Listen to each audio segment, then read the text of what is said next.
All right, I'm on hole number 17 of the Silver State Tournament. I'm in the opening round of the rookie division. Let's go to hole number 17. I missed this on the front. I was just a little short. I was right on track. I hit it perfect, and I ended up being short. So we're going to have to make it this time. Make up for that missed. It was right there. Extra mile katana. Either coming at it with a Hornet or my Rapier. If I'm in my Rapier, let's make sure I got that on this. In this account, it should be 1516. 1.5, 1.6 per ring. And my Hornet is going to be 1.1. I'm right there at the line.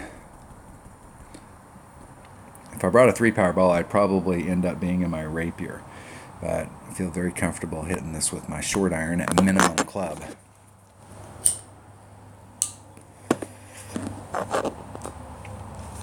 Alright, here we go. Need to focus on eagle right here. This is an extremely eagleable hole. Typically going into the cup, if I hit it perfect, it goes in the cup. I get eagles on this hole all the time. This is one of those holes that if you set the shot up and you hit it perfect, it's going to go in the cup. About one less than max top spin. Take the wind out. That's about a ring and a half. And I'm about a ring and a half off down there from that transition. And that, to me, is pretty close. Hit it perfect.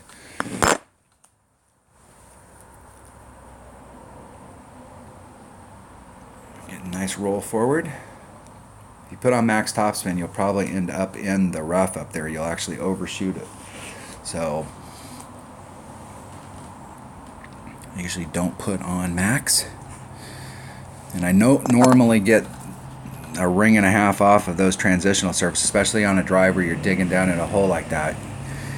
There's usually a little bit of roll down at the very end, and you can catch that, and it flies just a little bit farther than it looks like, but on this hole it doesn't. But you have to make a really good wind adjustment. And I still like being that ring and a half off. The key there is if you hit it straight, it's going to end up clipping the rough on the other side. You've got to put that curl on there to bring it over to a narrower part of the course. Oh my gosh. Oh my gosh. I'm going to try and get this in the cup and help my opponent here. I need to help them. Alright. I'm going to put on just a little teeny bit of backspin.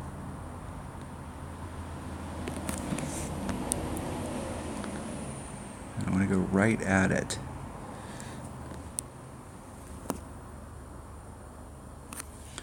So it's 2.2 per ring. That leaves me 7. That's a third. So I'm going to do a ring and a third. I just need to hit this perfect.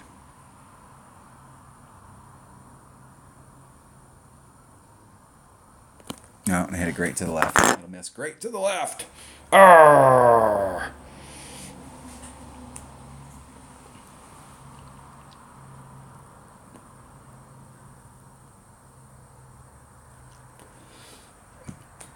I think,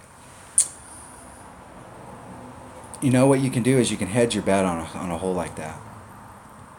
And I'm almost tempted to start hedging my bets on that hole.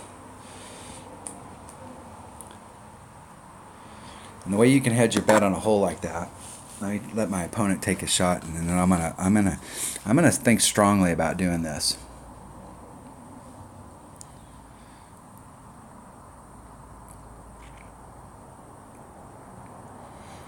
And they still have a very decent shot of getting in from there to get their birdie.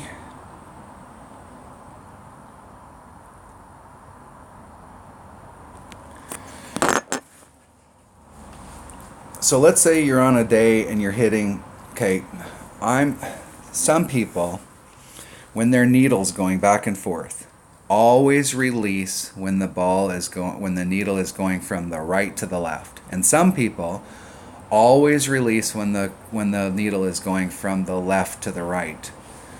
I'm not afraid to change it up. Sometimes I feel like I need to release, like it doesn't feel right. If you play this game and you've been playing it for a long time, you know how sometimes the needle staggers.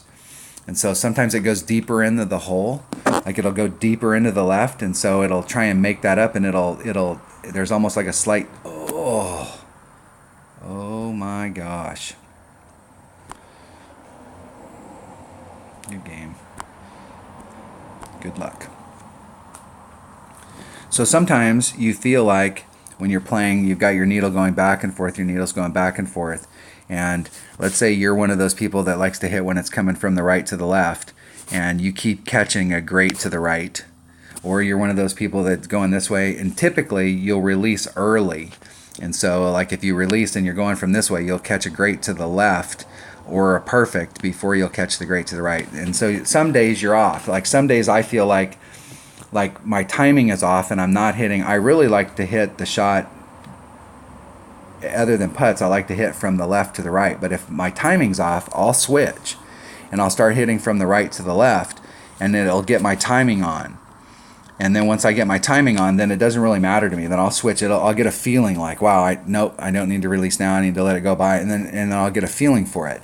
But some days you're just always off to the left or the right. It's like every single shot you seem like you're off to the left or right. So here's the cup, and here's the flagpole.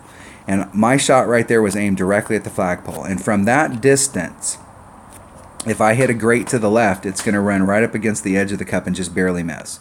If I hit a great to the right, it's going to hit right up against the edge of the cup and it's going to barely miss. So what you could do is you could hedge your bets. Let's say everything you're hitting all day long has been great to the right. Instead of going right to the flagpole, cut the distance between the flagpole and the edge of the cup. If you hit it perfect, it's going to go in the cup. If you hit it great to the left, it's going to miss out here, but guess what? You were going to miss to the left anyways. But by cutting the distance here, if you hit a great to the right, guess what? It's going to go in the cup. So you've given yourself 2 shots to go in the cup instead of only a perfect. So you're hedging your bet. It's like, okay, I'm either going to hit it great to the right and it's going to go in the cup, or I'm going to hit it perfect and it's going to go in the cup. And if I hit it great to the left, it's going to miss. But if you aim right at it at that distance and you hit it great to the left or the right, both of those are going to miss, and the only thing that's going to go in the cup is a perfect. So the same thing goes. If you're shooting great to the left, so on your arc you've been hitting great to the left all day, and here's the pin, here's the flagpole, put the ball right here, halfway between the cup and the edge. And if you hit it perfect, it goes right here into the cup. If you hit it great to the left, it goes right here, it goes in the cup. If you hit it great to the right, it misses out here by half a cup. So you're giving yourself 2 shots to get in the hole instead of 1. And I really think on that hole, I'm going to start doing that, because I want to give myself, I can still make the perfect. The perfect's still going to go in the cup, but I want to give myself the opportunity to at least pick up one of those greats. Because if I aim right at the flagpole, I'm going to miss both of the greats. And I want to at least give myself a little bit. Now I've got 2/3 chance of getting it in instead of 1/3. All right. That was hole number 17 of the opening round of the Rookie Division. Thanks for watching.